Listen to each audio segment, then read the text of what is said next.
Hannah Murray. TRE in the afternoon. Good afternoon. Joining us on the line now is James Reed. He became CEO of Recruitment Company REED in 1997 and is now one of the UK's longest serving chief executives. In his new book, Karma Capitalism, Why Being a Good Business is Good Business, James sets out his vision to foster a new generation of philcos, businesses with philanthropy built into their structure. Welcome to the show, James. Hello, Hannah. Thank you for having me back. Oh, it's a pleasure. Lovely to chat with you again. We were trying to work out how long it's been. Good couple of years, I think. Yeah, well, my last book I wrote was around the start of the pandemic, so it might have been back then. Gosh, amazing. So how have you been? Business still good, I imagine? Business is good. Yeah, well, we soldier on. Some years are better than others, Hannah. Yeah, I bet. In the UK, it's been a little tough because there aren't so many jobs. So especially for young people, it's been harder for young people to get jobs. So that's interesting. It's challenging. I think a lot of new technologies are coming online. Yeah. And how does all that affect you in recruitment? It obviously has an impact. Well, it's sort of, it just means business slows down a lot. So coming out of the pandemic, it was super busy. We had a sort of jobs boom. And then over the last 3 years, there's been a sort of jobs drought. So it's been feast or famine for recruiters. Yeah. I'm hoping it will cheer up a bit next year for everyone's sake, really, especially young people looking for jobs.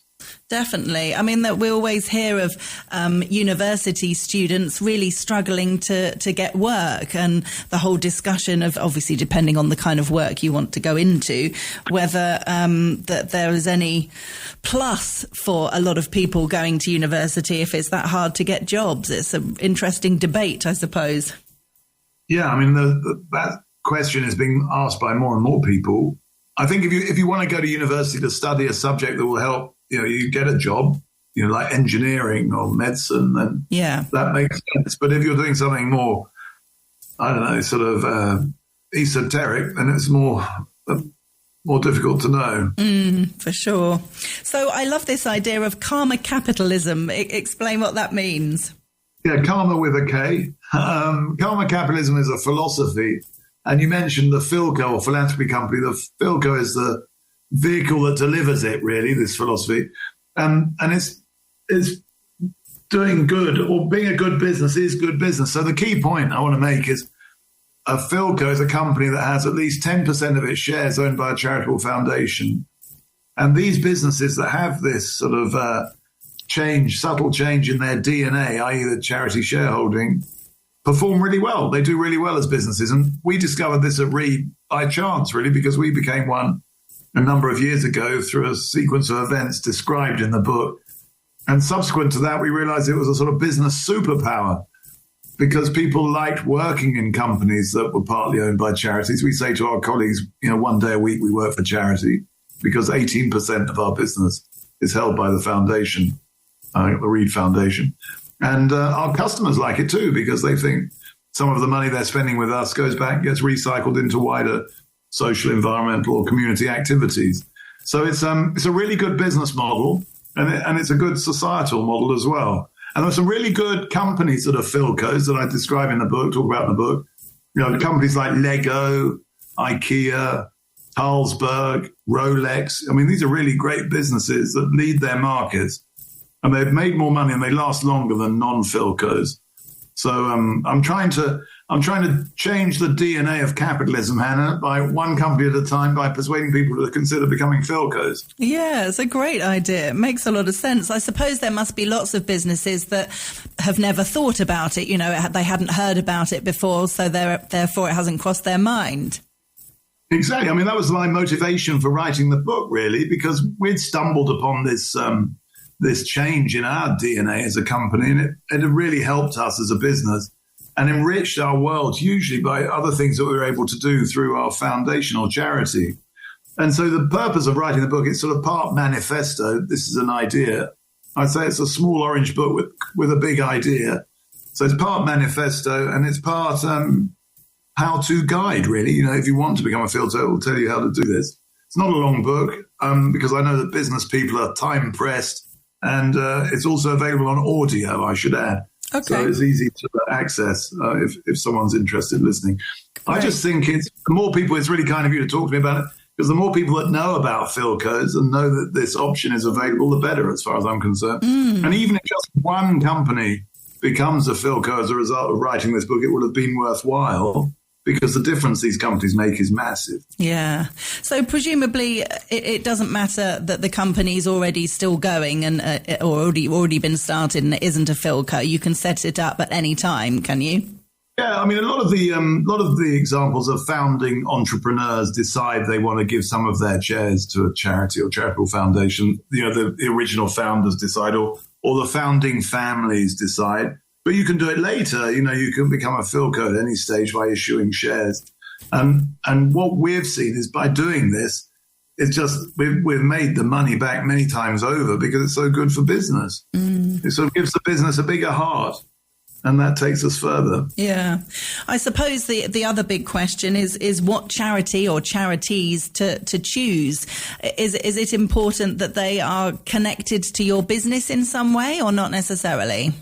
But you can take either route, really, Hannah. I mean, some companies decide to do things that are related to their area of activity. So Novo Nordisk, who's a very, very successful Danish drug company, they produce drugs like Ozempic and Wegovy.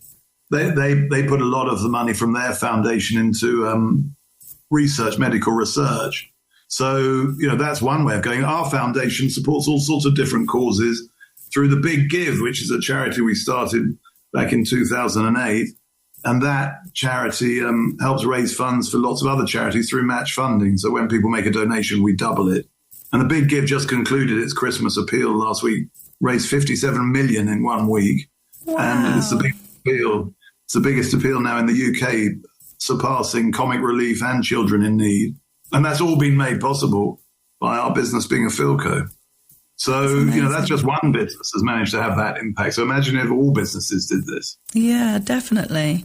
I suppose some people might, playing devil's advocate here, a lot of business people are, rightly so, trying to make money and concerned about making money, especially starting out, especially in the first 5 years or so.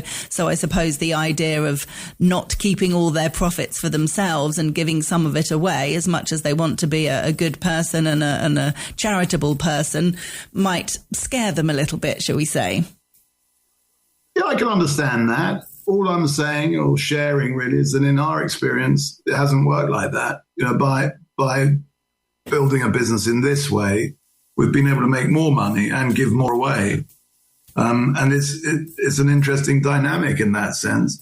So I suppose if you're just starting a business and you're trying to raise funds to put some of it into a charity might seem difficult. So I can see there might be certain circumstances where you might think, I might wait and do this. Yeah. But my advice really would be to get on with it, get going, try it. Because, the sooner you get started, the sooner you'll get the benefits. And so will your sort of society and community. Yeah.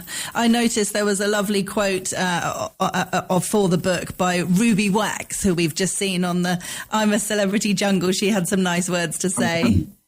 She did. Ruby's a friend and neighbour of mine and a fan of Philco's, I should say, Anna. Oh, lovely. She doesn't think businesses behave well all the time. I think she said something about when they're not trying to steal your pants or something. Yes. But she is aware that some of them do good things. And she's very supportive of this project because her charity, Frazzle Cafe, which does brilliant work to help people who are suffering anxiety by bringing them together online. Her charity, Frazzle Cafe, is a big a participant of Big Give and has raised a lot of money through Big Give, our match funding platform.